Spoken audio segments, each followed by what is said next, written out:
Hey guys, it's the Philosopher, and welcome to the Console Explosion podcast. Today we talk about gimmicks. Gimmicks in video games and gimmick consoles as well. We talk about what classifies as a gimmick, what good or bad it does for the gaming industry. How does it hurt games, the indie game development, AAA games, even consoles. The Coleco Chameleon is back again being talked about because we are on the topic of gimmicks. It is somewhat relevant. And if you guys stick around to the end, we all share our stories about our favorite gimmick games and a very interesting one from Antonio of Coleco Retro Review. So stick around for that and so much more. Thank you guys so much for tuning in, and I hope you enjoy the show.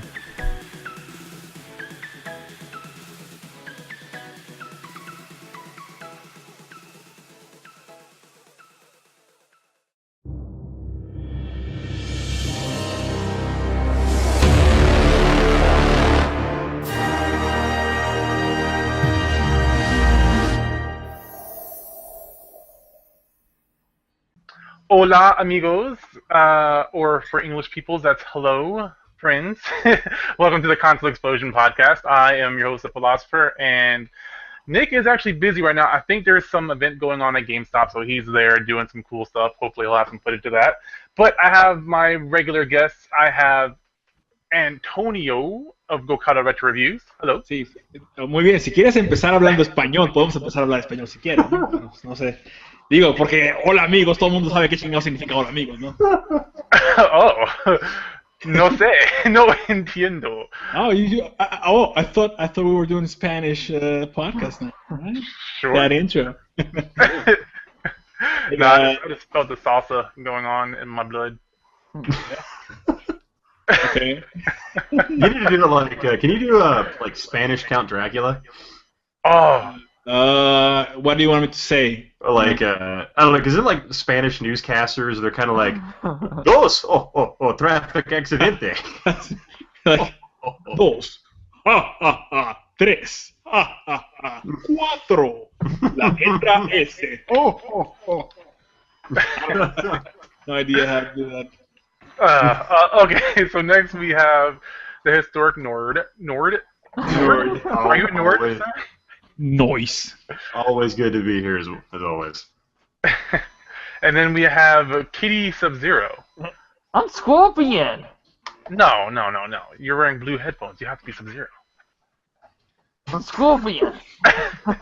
Fine, Kitty Scorpion. Hello, sir. Yay! Everyone, AKA. let's all talk about Cat Planet Cuties now. Wow, that's not what I was expecting from Scorpion at all. Me either. How do we mute this guy? I don't like him. No, kick him out of here. That's not Scorpion. That's an imposter. Literally a brony. Oh my God, Scorpion as a brony. I don't want to think about it. Yeah. Anyway, so what were we talking about just a second ago? I kind of got sidetracked by all my Twilight Sparkle. Twilight Scorpion. Well, I think We were talking about Lair as a gimmick game. Yes, gimmick Yeah. games and Lair. Oh my God. So yeah. Let me see. I should have that game around here. I rented it, and I'm thankful I did, because holy crap, that game made me angry. what are we talking about? Gimmick on Nintendo? No, Lair. the game Oh, no. Lair, as games that are gimmicks, like games that are built around a singular mechanic that defines the entire game. Okay. So Lair's gimmick was the fact that it used the PlayStation 3's motion controller system to fly the dragon. So you'd tilt your controller, and it would let you kind of like fly the dragon, and you go like that to whip it to go faster, and you had these like, wasn't it like a quick time events for battling other dragon riders, crap like that, right? I have it right here. Look at that. You know what? Let me tell you something. This game is actually underrated, I believe. Yes, at first, the controls as fucking controls that, because first of all, you were only able to use your fucking motion controls, right? But it got patched. You can actually use your analog now. So after that patch, this game is not half that bad actually. It's I guess the worst thing I can say that it's generic in a sense, but it's not that bad. once you go to your fucking analog controller, if you don't do that, yeah, when it's only the fucking motion control, it sucks balls. Yes. Yeah, I really wanted to like that game. Like I wanted to like Lair, but just I didn't. When I played it, I didn't know they were gonna patch it for the analog. But yeah, that's how you freaking flew the stupid dragon, and like you're crashing into walls and crap. And the thing here's my problem with here's what was the problem. You were, let's say you were holding the fucking dragons going straight, but if you did this, it took like you could feel like the weight of the dragon, if it makes sense, in the sense that you did this, and then after 2 seconds or so, you saw the dragon do that. But the game is actually asking you to do some sort of twitchy kind of game, right? That it's asking you to react fast. So what happens is that you look like fucking lunatic trying to get it right, because again, there's a delay there, and the only thing that the delay does is makes you feel like it has weight. So you're pulling, like let's say you're trying to pull the dragon. So if you pull the dragon, it will take a minute or so to follow your lead. But I think it was just bad gameplay design. So yeah, I have to say, like the lag for me just felt like the input was just too delayed. Like that's actually a really fun idea to think about it as being like you're pulling on the reins of an animal, so like you do have that delay. So that's kind of a fun idea. I never felt that when I was playing it. I just felt like the controls, because of how they work, just always pulled me out of the game environment. And and what I loved about that game was the fact that like you'd be flying really high in the sky battling with dragons, and then you'd land on the ground and just screw up a bunch of ground troops, and that was like the coolest feeling in the world. Yeah. To do that, and to me, just the controls always pulled me out of the immersion. No, I agree 100%. Yeah. But what I'm saying is that it was not the controls per se. It was the gameplay design around the controls. What I'm saying, you could have make it so much fun with the same control scheme, but don't ask the gamer to be reacting that fast. You know what I'm saying? If the game was built around it so that you know things are coming way ahead in time, so you can react in time and feel like you're pulling the dragon, but you're still making what the game is asking you to make, I think could have been a much better game. But you know, after the patch that allows you to use the analog sticks, again, the worst thing I can say to the game is that it becomes a generic flying game after that. But and the story, you know, I don't recall it that well, but I didn't mind it. It was so okay. Well, So, I liked the story because it was two kingdoms battling it out in this really great kind of almost quasi steampunk / magical fusion. So it had a great environment and world built for it. But so it was. I don't know. It had a lot of potential. look at these fucking control schemes. Oh my god! See that? Can you guys read that? That's like MapQuest back in the day. Yeah, you know, like you go ahead and fucking tilt your fucking dragon to one side and just. That's intense. Yeah. Mm-hmm. But that brings up a topic that I kind of want to dig deeper on in just a moment. But I know you guys were talking about it, so we'll touch on this real quick, which was the retro VGS.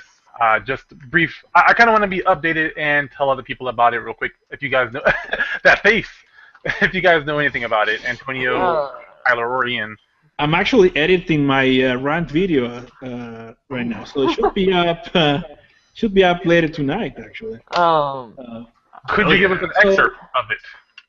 Well, yeah. Well, the new thing, right? It's just we already know that these guys are trying to take us for fools, and sadly to say, I still see people trying to defend this fucking, lie of a thing.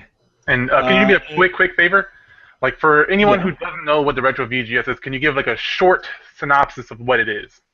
The retro VGS is a lie. There you go. That's your fucking. I can give you No. Here's the thing. The retro VGS is this. This is actually going to be part of my video. So, this is the retro VGS here. There you go. That's your. Can you see it? I love the addition of the sticky note. Yeah, exactly. There you go. That's Oh my god. that's as real of a retro VGS as you're ever gonna see. So what it is, just again, bringing it back, is it's just supposedly a new console that is gonna be only cartridge based. That's what it is. That's the short synopsis. But again, it's been proven time and time again. First, it was called the Retro VGS. Now it's called the Coleco Chameleon. And it's just, again, they have not been able to provide any working prototype, but they haven't. That hasn't stopped them to try to fool us, right? So we already know what happened in the New York Toy Fair, where they show supposed prototype, and what it is just a fucking Super Nintendo 2 inside the Jaguar shell. That's what it was. No denying that. And now, but now they posted on their Facebook page a fucking picture of their the fucking Atari Jaguar with a clear shell, so you can see inside it. It'll be more convincing. Exactly. Now you can see the a PCB there that you say, well, there's a PCB. Well, even if we didn't know what we know now, what does that prove? It proves fucking nothing, right? You could have gotten any PCB out of the fucking trash and put it in and say, hey, that's your working prototype, because you don't see any video working. And we're actually proven right. It seems that the guys at Atari Age forums, they were able to, they scouted the internet trying to find a match, and they did.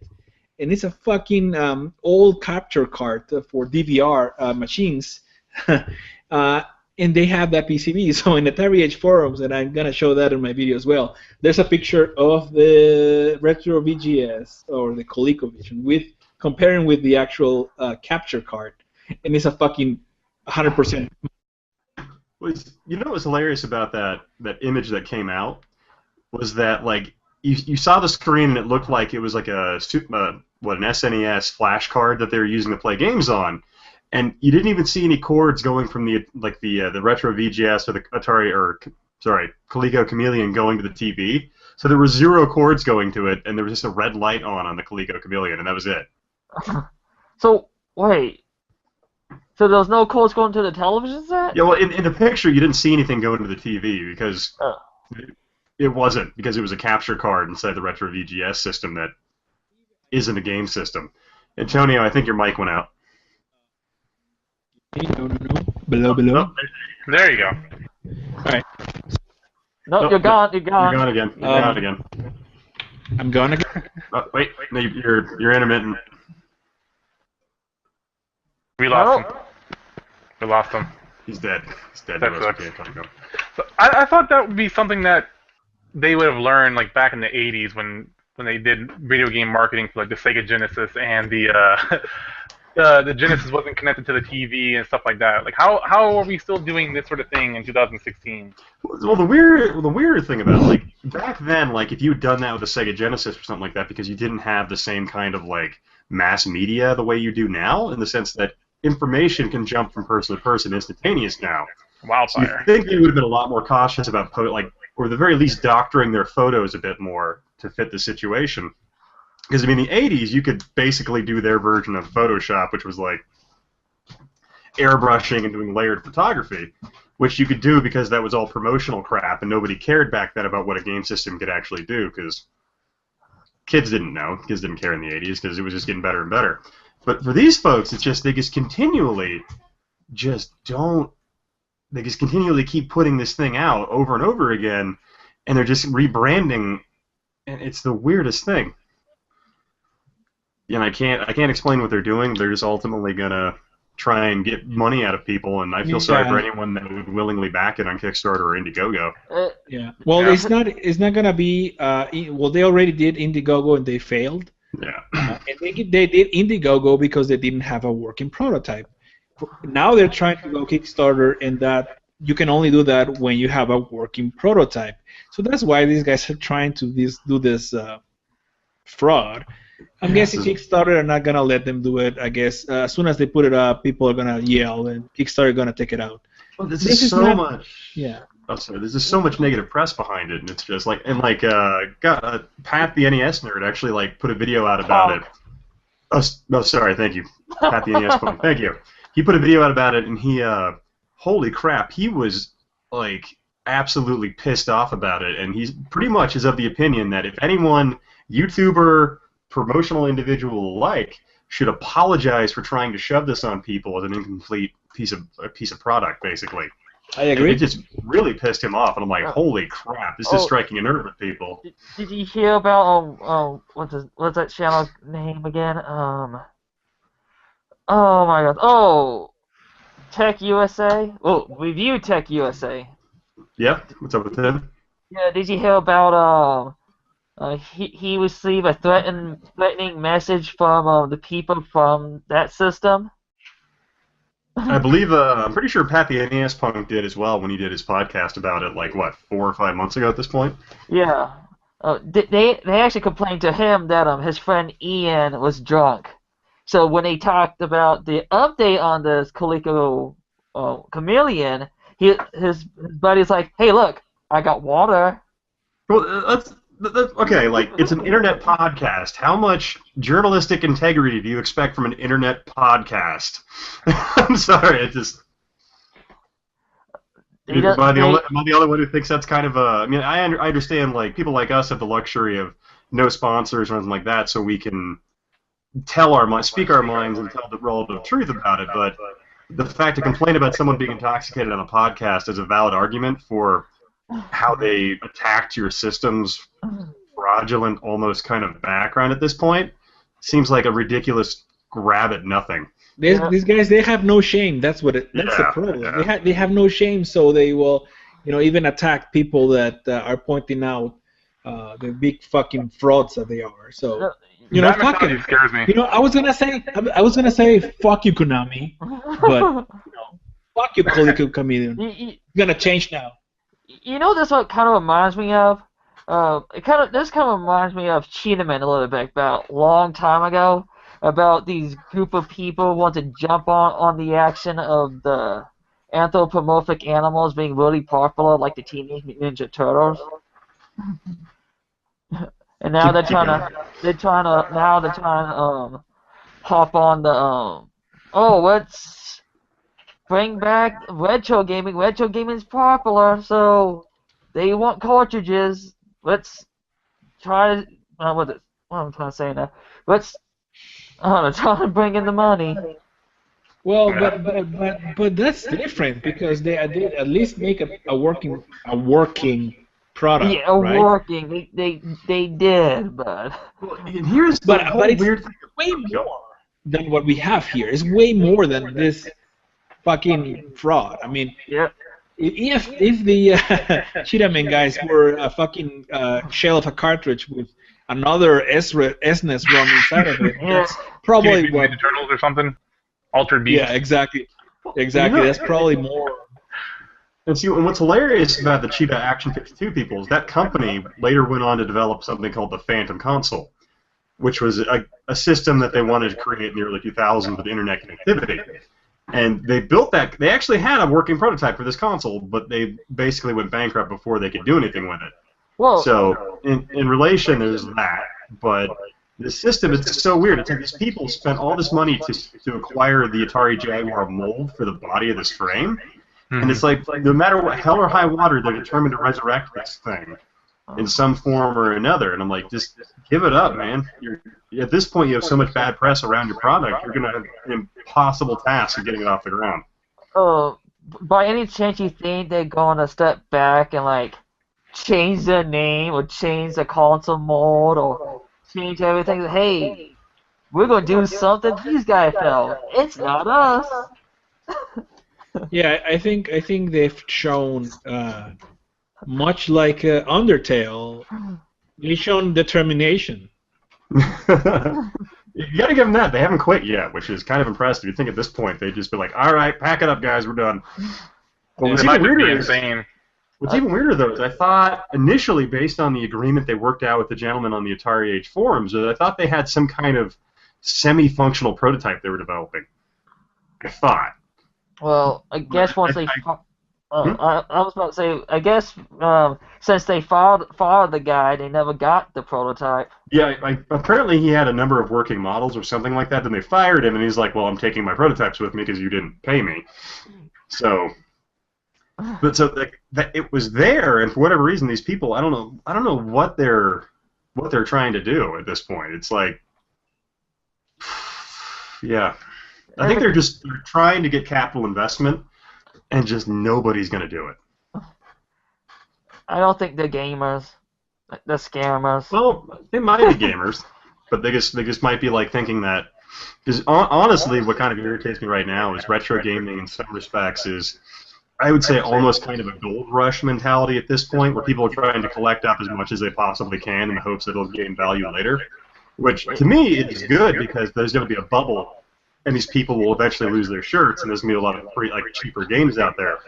But it's just this weird mentality that people are building this entire business model around. There's just not enough nostalgia in the world to justify spending thousands of dollars developing a product that isn't going to get off the ground. It's a sad world. I have to agree. Like, I love retro gaming, but I think the idea of creating a whole new old form of technology just to fit that idea is just a waste of resources. Yeah, well, here's the weird thing to me. Like, if you want, like the nostalgia of playing on a cartridge console is kind of great because then you plug the cartridge in. But I mean, like, why wouldn't you just go the other direction and use like a flash drive like this and put a case on it and plug that into a console or something like that? I mean, you literally have thousands of times more storage space on this than you would a freaking ROM board like that.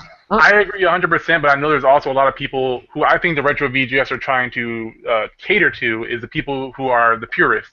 You know, people like Tyler who do like to play on the physical version of the game, and it sucks that I feel like retro VGS is trying to take advantage of those people who love.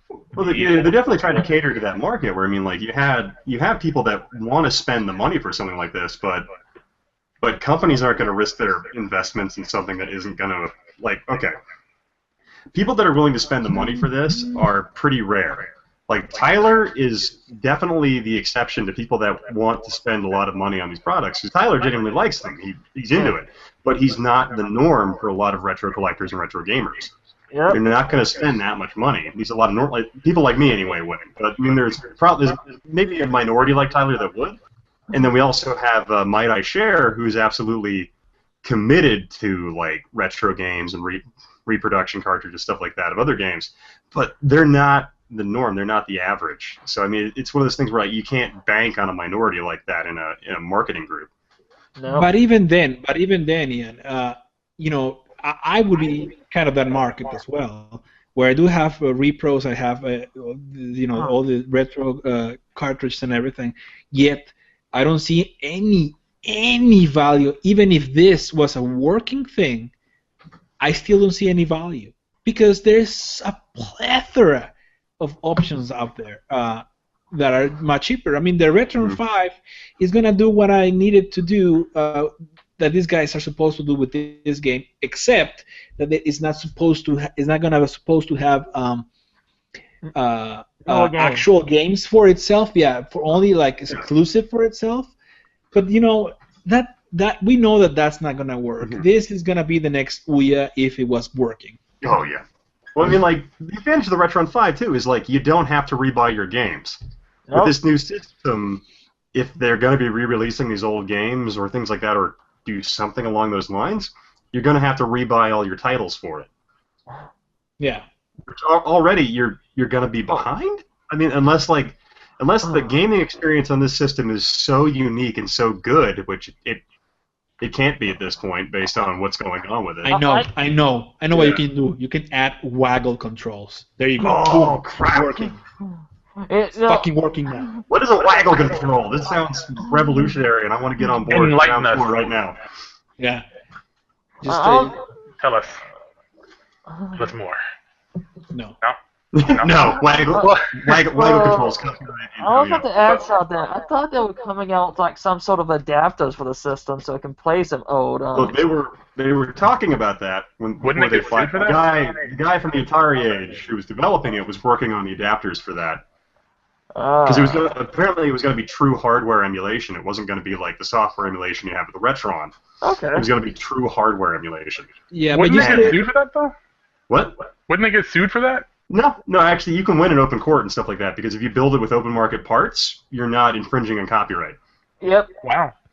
That's actually true. That's how Coleco originally got away with building the Atari 2600 adapter for the ColecoVision. They need to do that now. well, here's the thing. Well, there's a precedent set in court where they could get away with it. That's the funny part.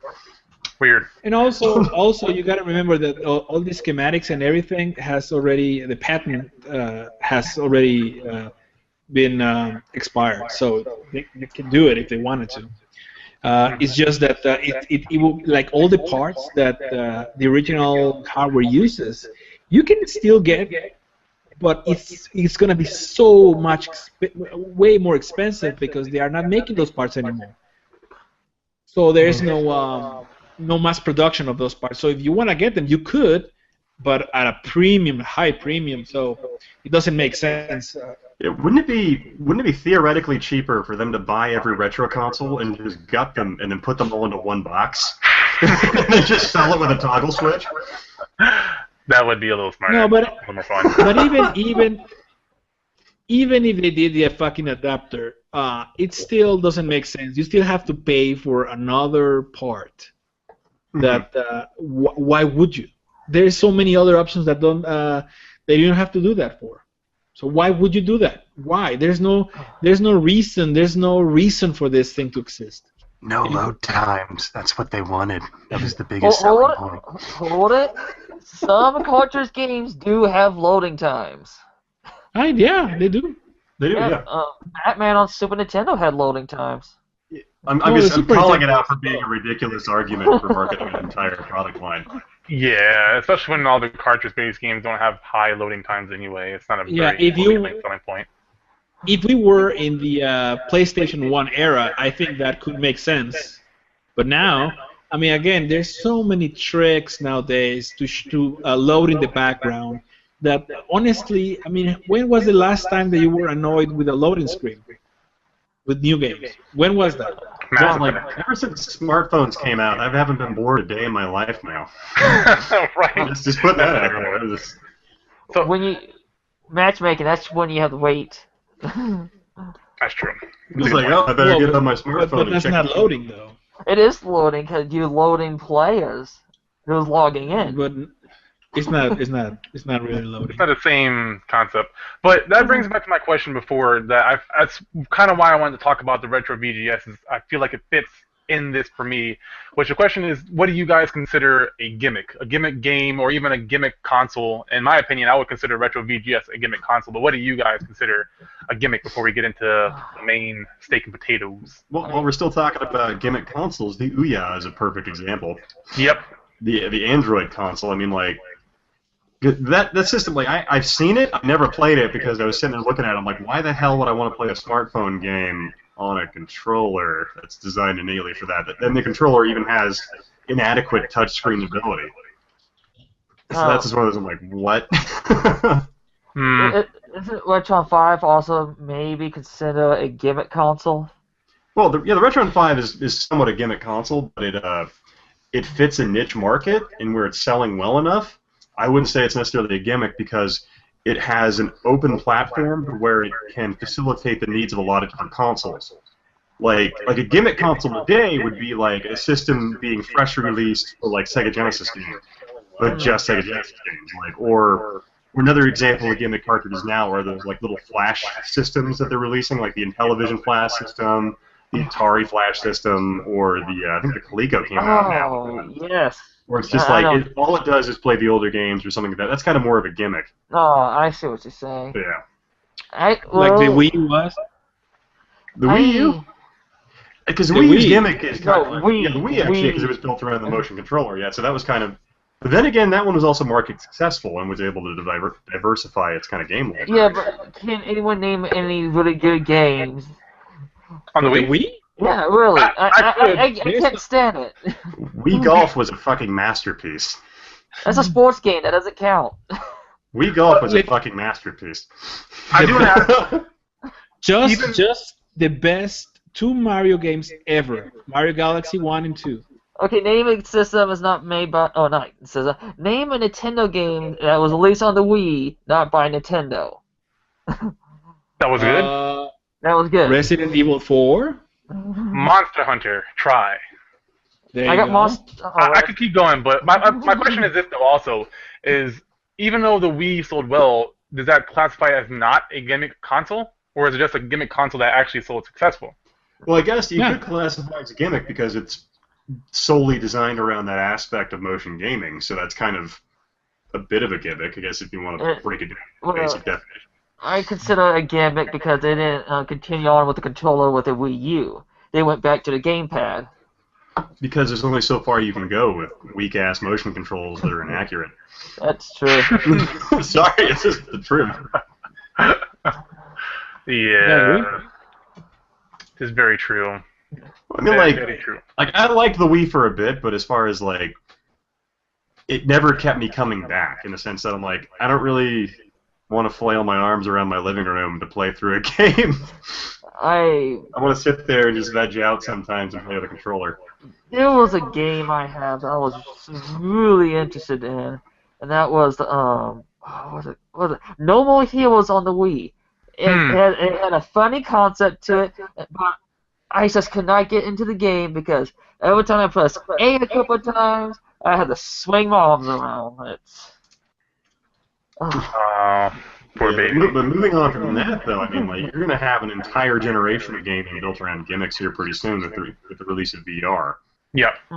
It's good. This is going to be the gimmicky-esque generation of gaming ever, I'm pretty sure.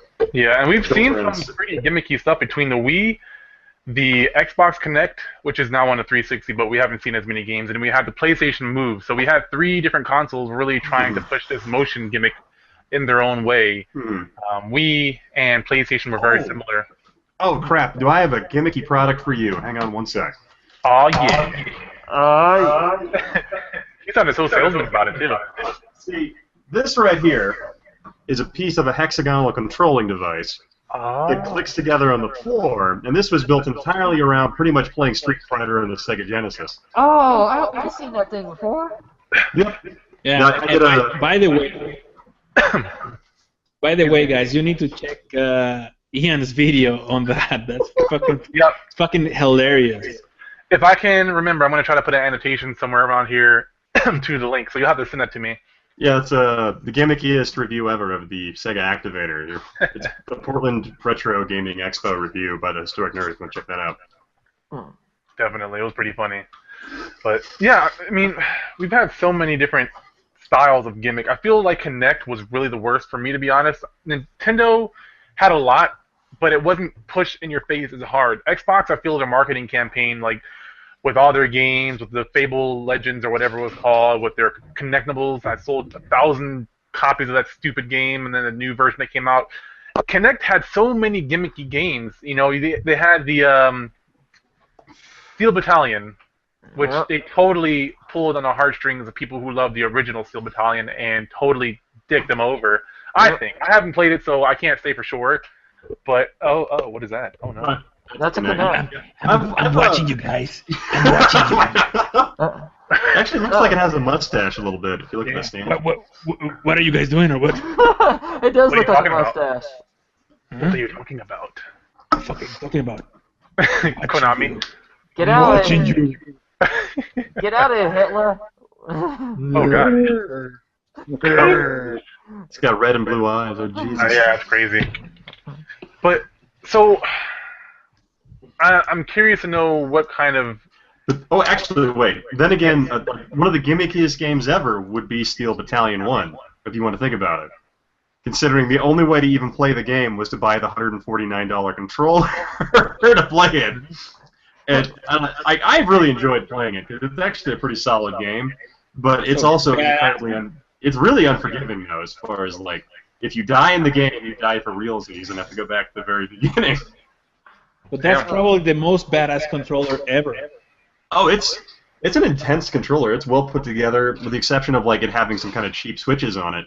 But the nice thing about it is it's really easy to mod, and you can install new because pretty much all the boards in it are all pretty much modular, so you can remove them and then add new switches to it and put them back through. So it's actually really easy to mod and fix. Like mine, I've fixed 2 of the switches on it already, and it's pretty solid. That begs a good question, though. I feel like there's a very thin line between gimmick and innovating, or doing something different, you know? Because I think a lot of that has to do with success. This is true. Well, yes, but I'll tell you what it is. It's something that it's at first innovative, but if it doesn't stick, if all the people after that are not imitating that, then it was a gimmick, right? But if something that was different, but it stuck, and a lot of people are imitating that, and it continued to be, then that was innovative. If a gimmick is imitated, determines its success. So, like for example, like when the Wii came out, I guess the Kinect and then the PlayStation Move were pretty much steps in an attempt to imitate the motion control systems of the Nintendo Wii. So I guess you could say that was a successful kind of attempt to push gaming in that direction.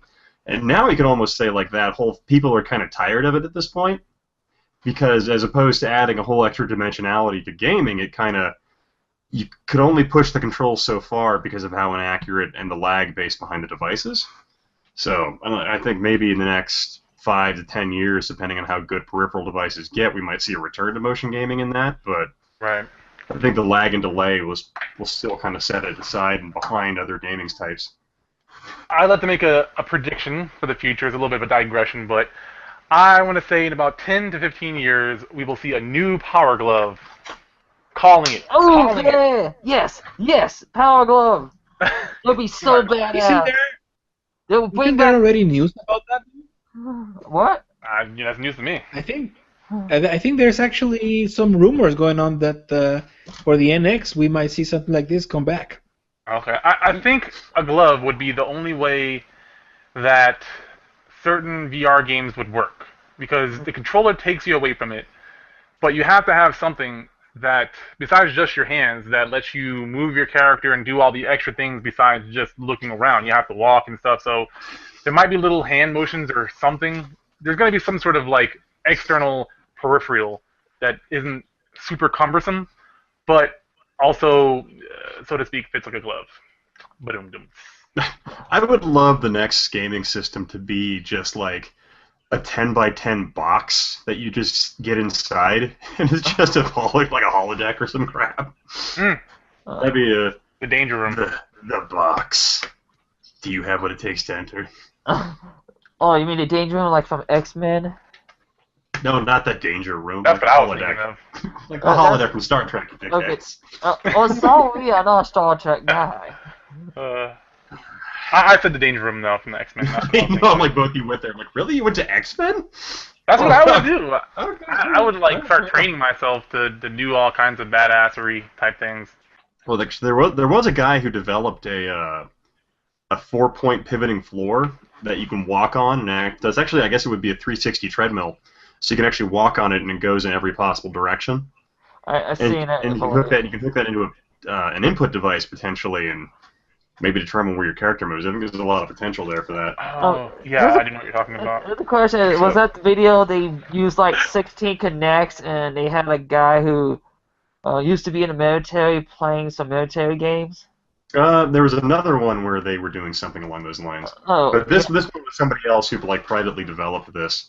But I don't know. What I would love to see would be, because gaming in the future becomes so peripheral intensive, like with those VR systems and stuff like that, I would love to see like the return to the old-timey LAN center and stuff like that, where you go down there and you set up these gigantic teams of people in these machines. See, that would be fantastic to return to that, because that'd be badass. Something I loved was when I was younger, we had a big-ass LAN center here, and we'd all go down there and play Call of Duty, like, competitively, so it was fantastic. I would love to see that. That would be intense. That'd be like almost like the old school 80s arcade where everyone kind of gathers around and watches these people compete on something. Mm-hmm. I would like to see that. I just love the idea of games like that, because I mean, if I'm playing a game like that, I can go for hours without getting bored, or just be sweating and just having a good time. Yeah. No, I know everyone wants this, but can I just have a simple VR helmet so I can lay down on my bed and play or watch movies? That's all I want. Yeah, it's like the Samsung VR. Exactly. You can get one for like $15 if you just want that. Yeah, They already but have those no, online. I want to play like my PS4 games or Xbox One on this. Oh, see, now you're just asking for the cake and to eat it too. Yeah, I mean, there's probably going to be stuff like that because I mean, at that point, it's just like a theater right in your face. I mean, that's got to be a function here at some point. That's really all I want, though. I don't want to be moving around and stuff. Screw that. Honestly, yeah. If you want the movies and stuff and like some smaller things, your smartphone probably already has a lot of different things on there that you can watch movies and stuff like that. Yeah, but I'll be holding it with my hand then. No. They sell adapters for your smartphone you can wear over your head. Yeah, they're like $20 for just like the strap and everything. Now here's the thing: you have to upgrade your phone, and at this right moment I refuse to upgrade my phone. For most smartphones work with those. Yeah. You don't even need if you don't get the Samsung VR is for like Samsung Galaxies, but you can get some off-brand. All they are like is lenses and mirrors and just a frame that goes around your head. That's all it is just the literal, like your camera does all the work, or your phone does all the work. It just is doing the lenses and everything. That's all it's doing, and putting it around your head with a strap. Yeah, so like look up Google Cardboard, Tyler. Yep. And it's basically a $20 VR headset made of cardboard. You can just okay, but can I play Xbox One on it? PS4? No, not yet. Then I'm not interested. I hate you so much. Yeah. So, what do you think? Do gimmick style of games hurt the gaming industry? Meaning, if I made a game that was a gimmick of a certain genre, like that was not really done before, but had potential, but because my game flopped, no one else really attempted to do that game. Do you think that's just like a hypothetical no, or do you think that's a possibility that happens? My favorite. Oh, sorry, interrupt, David. I'm done. Go ahead. I was actually about to say something. I don't think it won't. Your little device probably not necessarily flop, because I'm sure someone out there might mess with it and mod it for other games. So there's a chance for that. No, yeah, there's that, but I mean, I think he's talking about whether or not it's a commercial success. Oh, that. Which, yeah. But what I was talking about was years ago, there was, like, when the Kinect came out, there were people that were trying to develop a whole bunch of different games for it. And my favorite one that these people developed was, it was a basketball game where you took a basketball and bounced it on the floor in front of the Kinect. It was like, who the hell is going to beat a basketball on their living room floor in front of their TV unless they, like, drag that crap out to the garage to do it? I'm like, what is this? I remember selling that at GameStop. We had like a standee for that thing. Yeah, like who the hell is going to do that? Or have hardwood floors, or let their kids dribble that crap in their house? Around their expensive TVs. Yeah, around their expensive TVs. That's one of those things where you're like, there's just gimmicks like that which are terrible ideas. And one of my favorite things was that, like, as far as like peripheral gaming goes, because you had that peripheral boom, I would say 2007, 2006 with like Guitar Hero, and then you had like Tony Hawk Ride, where you had that $180 board. And that right there was the beginning of the peripheral crash. And I loved it so much because, like, I had roommates at that point in time, and that crap was the most irritating thing in the world. To have work at 5 in the morning the next day, and your roommates are sitting out there playing fucking Dragon Force at full volume on the TV, and you're like, you've already played that song 30 times. Nobody cares if you fucking perfect it. So, so when that whole market finally, I do as well. I care. You care? Okay. It's an awesome song. If you can complete it on expert, that's amazing. I care. And you know what? Let's see it. Where are they playing at? That's right. So the name of the game you're talking about, by the way, Ian, it was called NBA Baller Beats. And not only do you bounce a ball to the Kinect, you bounce it to the beat of music. I remember that game. You're like, did that sell to anybody? No, we didn't sell a single copy. We had like 2 copies in the store and never sold either of them. We urge people to not buy it. Are you going to take your TV outside and play it out there in the concrete? Make sure you put, like, paneling over your TV so you don't break it when your kid inevitably fucks it up. Hold it, Philosopher. Are you saying you didn't do your job at GameStop? You told your customers not to buy the game? I told my customers not to buy a bad game. That's one of those things where, like, that's clearly a game that was developed by a crazy person that was like, you know what kids love? Basketball! You know, they love 2 video games! And Put them together! Yeah. Oh my god. It's, like, who in their right mind, they're like, oh shit, we developed this whole game, and then we realized, people don't play basketball inside! What have we done? Yeah, good idea, bad execution. I would actually get my ass beat if I played that game as a kid. It was not a good idea, and it was not a good execution. Yeah, see, and that's a great example of a gimmick, because no one imitated it. Yeah, and no one ever will ever again. That was I bet you they will.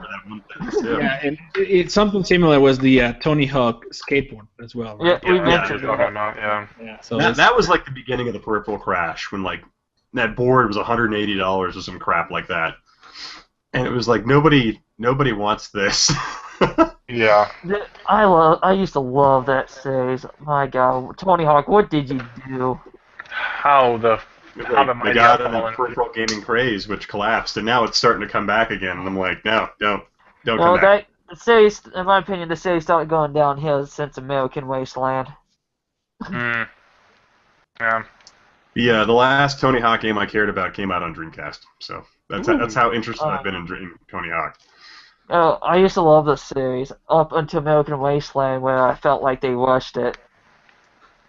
How do you rush a skating game? I don't Well, the way the character ran, he was literally like running sideways. Like, who runs like that? I would like to run like that. It looks care, so I awkward. care. As a matter of fact, they looked like they were floating most of the time. It didn't look like they were running at all. Yeah, actually, Moviegoer 14 brings up a good idea about the DS being a really great, like the best gimmick, because it built itself around that kind of 2-screen concept, and then it kind of actually just kind of ran with it, and it actually became a really good defining feature of that gaming system. Yeah, I Then think again, the Wii the U tried to Tiger- pull from that too. Yeah, the Tiger R Zone, I had that as a kid. That thing ruled. What is It was that? so Tiger, What is Tiger Tiger R Zone was R-Zone? a headset that came out as kind of the really cheap competition to the Nintendo Virtual Boy. Ah. And it was like a thing that you put on the top of your head and strap Oh. to yourself like an idiot. And then it had I a know what little you're talking lens about. here that would hang out. Basically, the lens would hang kind of parallel to your eye.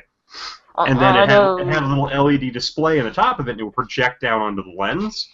So you could kind of play games, and it was the worst kind of Tiger games, but like you could play multiple types on it because they had interchangeable cartridges for it. But holy crap, were they garbage games! Like, I so actually limited. remember that too. yeah, they had Mortal Kombat. It was like the same 2 characters. You couldn't do anything else. So how was the fatalities in it? Non-existent, because you remember Tiger games when you were a kid? How it was like the animated LCD animation light-ups? It was like that, but a console you wore in your face. I never liked those, but you know what I did like? Those LED old handhelds, like baseball or football. Game I and Watch love those. companies. I love those. Kind of like that, but exponentially more limited. But you know what? For as much we have hate on those Tiger electronic games.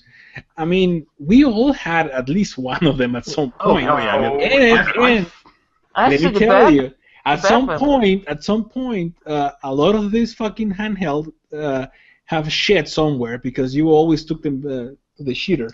Yeah, see, it's funny. What's funny to me is, like, if I still have my R-Zone, I would still mess around with it. But, like, the worst part of it, like, I don't remember being able to play it during the day because it had that stupid Oh, you project can't on see the it. lens thing. Tiger Games, the poverty version. Well, you know, that's what your parents were able to afford at some point. Oh yeah, I'm not knocking it.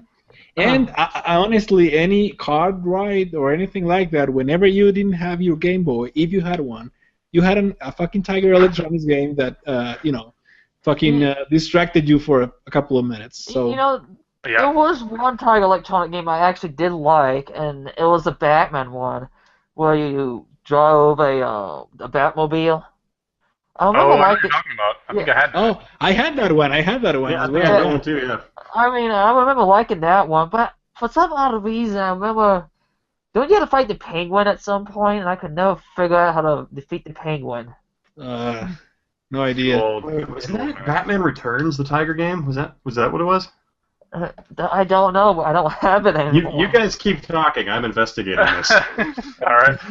I had as well the Teenage Mutant Ninja Turtles one that I love because I used to love. Well, I still do. I still love fucking Teenage Mutant Ninja Turtles. Come on. Oh my god! I just found it. Yeah. Oh. Oh. So I'll share a link to you guys. Hang on. Here's Alright. Well, while you share that, I gotta say I don't think this was a gimmick technically, but the Game Gear didn't sell too well, but I loved that thing. The Game Gear actually did okay, but Did here's the thing. It actually did okay, but not as well as the Game Boy. But speaking of Game Gear, I have all this crap right here. Uh-oh. Remember this? You watch television on your Game Gear. Wow. Yeah, Wow. I remember that. A friend of mine had it. Yeah. How about this? Oh, wow, I'm just pulling them out. Remember this to make the screen bigger? I do remember that. I have the battery pack somewhere around here, like that weird, looking thing. I do have the battery pack too. It's somewhere. It might be under my bed. They had some great games in that thing, though. Like Spider-Man was awesome. The Power Rangers game was great. Sonic Advance or whatever it was called. Sailor Moon. Uh-oh. Oh, where's Sailor Moon? Oh, it's right there. It's right there. Oh. That is the giddiest scorpion I've ever seen. Right? He's like, Sailor Moon on Game Boy. Waifu. For whatever reason, with the new with the Hangouts toolbox here, I can't get back to my chat window to post the link to you guys. Yeah. You just gotta go to the far left. It should pop up. Okay. Oh, okay. There we go. Thank you. Mm-hmm. I got you. Here's the one I had as a kid, right there. Oh, well, that was weird. Oh, I want to say one negative thing about Game Gears. I own two, and they both don't work anymore. Yeah, they had bad capacitors in them that are kind of cheap. So eventually, like, the sound goes first, and then the rest of it goes. But I mean, you can pay guys to mod those. Yeah, but what sucks that I was trying to show my friend who I think came over. I was going to show him the Game Gear. I was like, oh no, this already broke. Don't worry, I have a spare, and I pull it out, and dang it, this one doesn't work either. You said pull it out. Yeah, I did pull it out. Whip it out, yeah. Let's whip out Game Gears and compare. So the reason I kind of brought up the whole gimmick thing is because I saw a new game, by the way, that I'm on the fence on. I'm hoping I'm wrong and I'm just being a jackass about it. But there's a new game called Golem coming out for I believe it's a PlayStation Morpheus or whatever they're calling it now. And basically, what the developer said it's the ex-developers of Halo, but you sit on your couch and control a giant golem, and that's what he gave as a synopsis for the game. The game looks beautiful. It looks really cool. I'll post a link in the actual chat so that the viewers can watch it as well. But it makes me nervous because there's these games, and technology is getting better and better, so graphics are getting better and better. But I feel even without like gimmick controls, a lot of people rely too heavily on graphics, more so than actual like in-depth gameplay or great storytelling. A lot of indie games have gone the opposite direction, where they care a little less about graphics and focus more on gameplay and story, which I prefer. Undertale, for one, which it wasn't ugly or anything like that, but you don't just have like super high res, high polygon figures going over. It is kind of ugly at some point. Well, I mean, you have the difference between with indie games and the AAA titles like this of being a business model for developing games versus individuals pursuing it almost as a hobby and or an art form. Mm-hmm. So you have that focus where they'll pick something that's easy to make and they'll maximize its potential. Like for me, one of the best platformers I ever played in my life would be Super Meat Boy because the game controls wonderfully. And the art style kind of, I would say, maximizes 8-bit, or well, that 8-bit kind of styling. And it's actually more precise gameplay when you go with sprites versus 3D models, because 3D models they don't go from like one frame to the next and complete animation, so they have to do like a smooth animation. Even you can speed that up, but no matter how much you speed it up, there's always a little bit of delay with that animation that you didn't get back with sprites. you could get like one frame to the next, and there you go. So you can be extremely more precise. Then you add that before all controllers were wired, not Bluetooth that we have now, and they actually, and not only that, and then you have your TV that adds a little bit more lag as well because it needs to process the image, and so you compare a platformer when you connect it to your CRT TV with an actual controller that is wired, and you will see the difference right away. Yeah, also something that I think about when I think the epitome of an art game to me would be like Valiant Hearts, the World War I kind of platformer story game. That's just phenomenal. Like beautiful in the sense of the art style is just wonderfully designed for that game. So you have a difference in what people are going for because a smaller budget, more freedom of development, and they can share their ideas more clearly. Where AAA titles, they have these massive budgets and timelines they have to meet. So they know that a selling point can be graphics if they spend that budget to develop it. So for them, they have entirely different points they're trying to get to in the development of this game versus the free reign. So like I think that's why a lot of Japanese companies didn't like Kojima for a long time because he wouldn't give up his creative control over his projects. Yes, it's just... Yeah, like Journey, right? That's another example. Oh, the arcade game. Journey, the PlayStation okay, game. gotcha. Not the Journey arcade cabinet with the band Journey. I didn't know there was an arcade cabinet. I know there was a game for the Atari 2600, but no, it was an arcade cabinet, and the whole gimmick was that. Oh, another gimmick! Yeah, here we go. Yay! The whole thing was that it was going to have a camera on it, and it would take a picture of your face and digitize it into the game. But the camera equipment was too expensive for the arcade cabinets, so they ditched it. But that's why the Journey arcade cabinets have these digitized pictures of all the band members' faces in it, because they were going to do that so you could put your face with the band Journey. Was going to be the whole thing. wow. So that was. I guess they didn't stop believing. Yeah, they didn't believe enough. That's interesting. I did not know that. Yeah, Maybe I might see it at the expo. you might. I think it's still pretty popular. There's actually a bar near my house that has it, and it's kind of fun. Oh. You think they can add that camera in now since its cameras are cheaper? You know, somebody with a lot of like hardware and programming ability probably could pull it off. I know for sure I couldn't. Antonio, get onto it. What? I don't even know what we're talking about. What? The Journey arcade cabinet with the camera built in. Oh. I know you can do it. You fix your keyboard. You want to make it in my cabinet over there? Just add a camera? Yeah, let's do it. All right. Sure, let's We'll prototype it. We'll call it the Retro Arcade Cabinet, and we'll sell it. Hey, I know a guy who can build them. I can use the Kinect. I can use the Kinect to do it because I know that the Microsoft acknowledged that, so I don't have to write any drivers for that. So there we go. Easy. And Kinect Easy cheap now? project. Easy project. Alright. So, we're running short on time here, so I guess if there's any closing statements about, like, let's say either the worst gimmick game you've ever played or your favorite, and or both, if you can think of those two things. I know it's kind of short notice, but I'm kind of curious to see what games have scarred you guys or positively impacted you guys. I have my favorite gimmick game. Let me go grab it. Hang on one sec. Well, I can tell you the most disappointed gimmick game. I bought the PlayStation Move for one game and one game only. So I spent the PlayStation Move, $100. Bought the extra joystick, so it'll be easier to play instead of using the PS3 controller. Okay, that was like $40 or $30. Then I bought the game I wanted, PlayStation Heroes, with Sly Cooper, was it Jack and Dexter, and was the other one? Ratchet and Clank. So I spent like a good $210 getting all this together. It's not the game I was hoping for. Apparently it turns into a tournament game. And I don't remember much from the game. I actually remember you had to dodge lasers or jump over these lasers. They try to make it into a game show. A game that, to me, there was a gimmicky, but I ended up liking it. Was the Zelda Skyward Sword. I mean, I liked it. It's not revolutionary or anything, but it's okay. We're talking about the greatest gimmick is the Power Glove.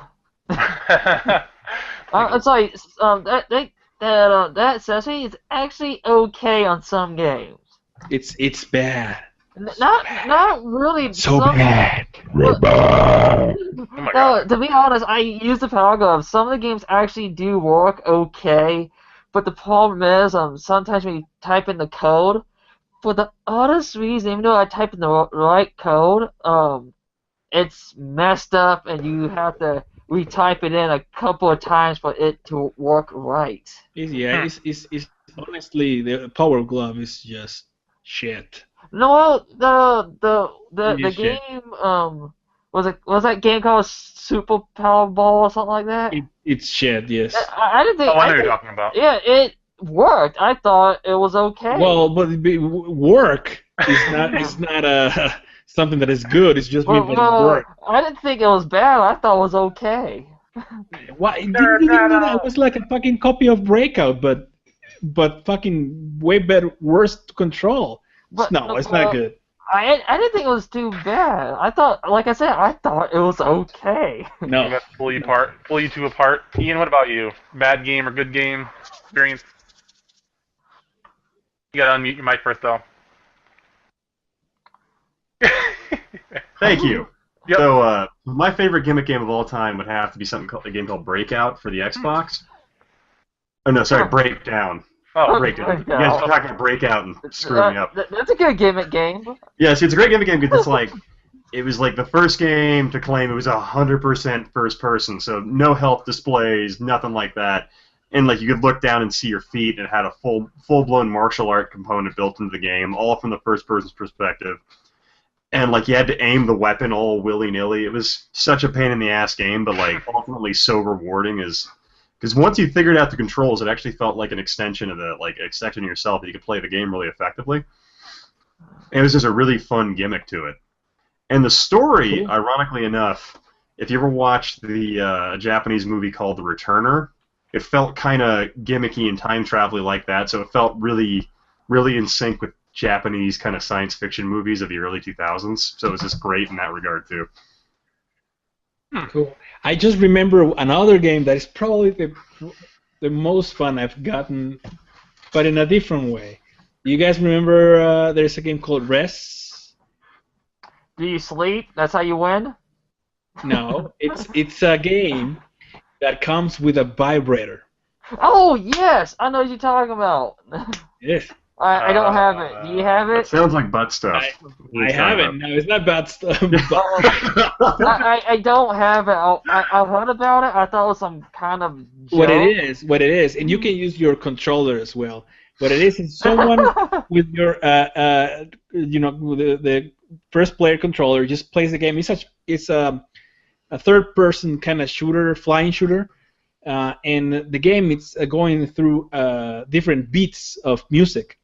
So you had the second controller, in this case, was a little thing that vibrates, and it vibrates at the rhythm of your game.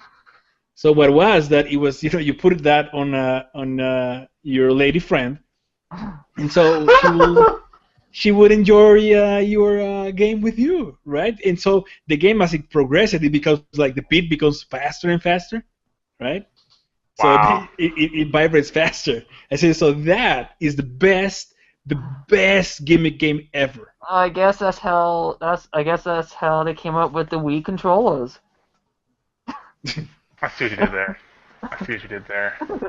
I don't have as good as a story as you guys. The best game I can think of was Street Fighter V. I hate you right now.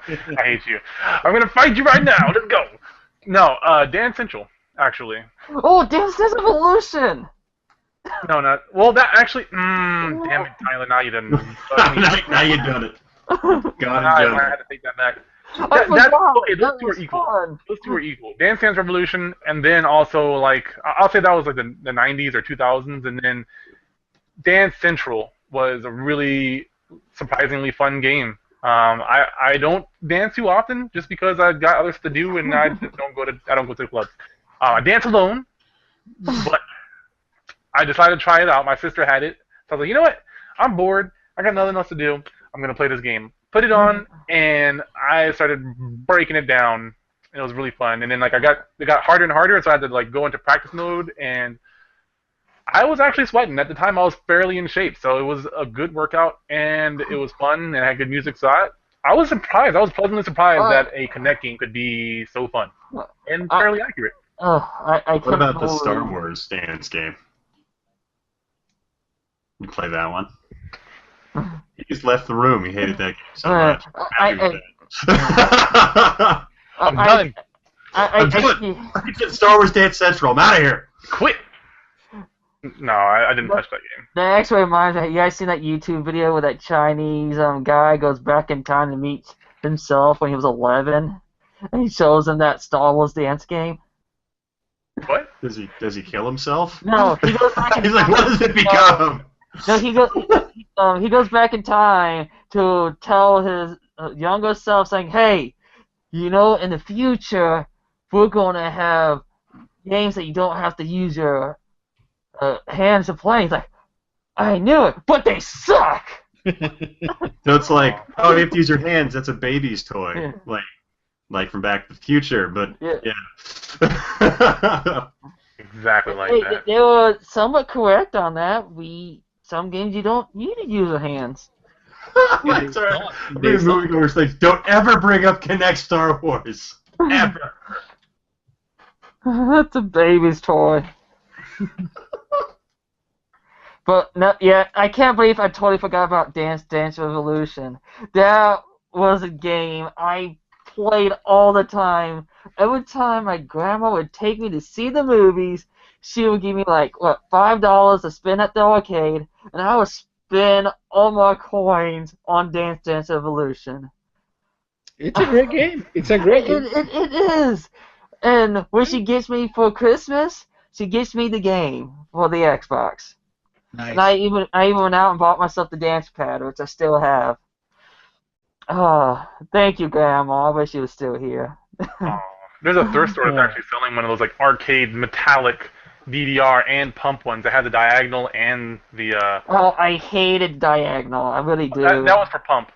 I think that was the most popular one. But yeah, that was a good game. It was very popular. I think that was a successful gimmick game. In the arcades, it obviously didn't do as well domestic, but in the arcades, there was always at least one dude playing that game, and usually he was like that one guy that just was too good at the game for no reason and had no life.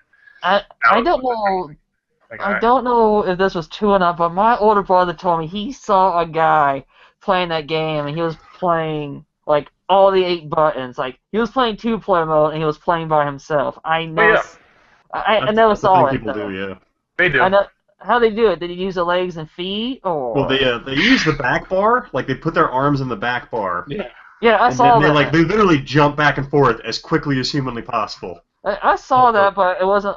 He wasn't playing on 2 players. He was playing at 1. I never saw. There's a mode in certain arcade ones where you can play on both, and it takes into account that you're playing as one person rather than playing 2 players. It'll modify the game a little bit to make it possible for you to do it, but it's still ungodly hard to do.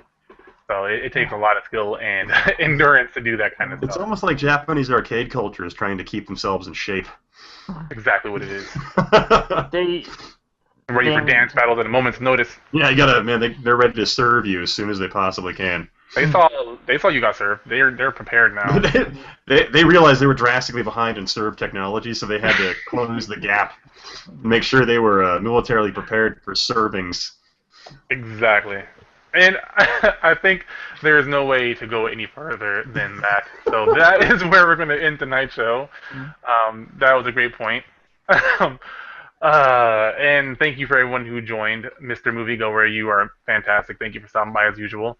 But yeah, let's go down the line and see where you can find these people. We do have some overlays now where hopefully we can get some custom ones going on soon that either I or someone else will try to make. But first we have Antonio. Where can they find you, sir? Well, if you see on the overlay here, you can find me Twitter at Gokadito, Gokadito, or YouTube, Vocalo Retro Reviews. Just check it down below. And Ian? Yeah, you can find me, Historic Nerd, on YouTube or www.historicnerd.com. Or if you want to talk to me directly, you're welcome to send direct messages to me on Twitter @HistoricalNerd. And Yellow Sub-Zero. Yeah. Well, technically, I'm the video game hunter. I just left this costume on because I was working on a video. But you can find me on YouTube, the video game hunter, or Anime 32. They will take you. They will always, and will probably stay that way. Take you to the same channel. You can find me on Twitter, BGH32, and I have a Facebook page, the Video Game Hunter. And I'm pretty impressed that you kept that mask on this whole entire time. And this mask is actually comfortable. They have padding inside. Oh, fancy. Okay. Well, as always, I'm The Philosopher. You can find me on Facebook.com/ThePhilosopher, Twitter @ThePhilosopher. I can't point. There we go. Boop. And then YouTube.com/Philosopher. But, of course, you can always find me and all these guys on theconsoleexplosion.com. We have different videos that we upload every week on a regular. We have the weekly wrap-up. These guys all have their own channels, which are very awesome. And then definitely check down below for the links. We do have some affiliates that we are, well, I guess affiliated with. Mad Cats would be the one that I prefer because I love those guys. I have their fight sticks. I love those guys. They're awesome. But, yeah, thank you guys. Leave a comment on the video when we upload it next week. Like and share and comment, as I already said. So thank you, and I will see you in the next one. Bye-bye. Bye. Sub-Zero.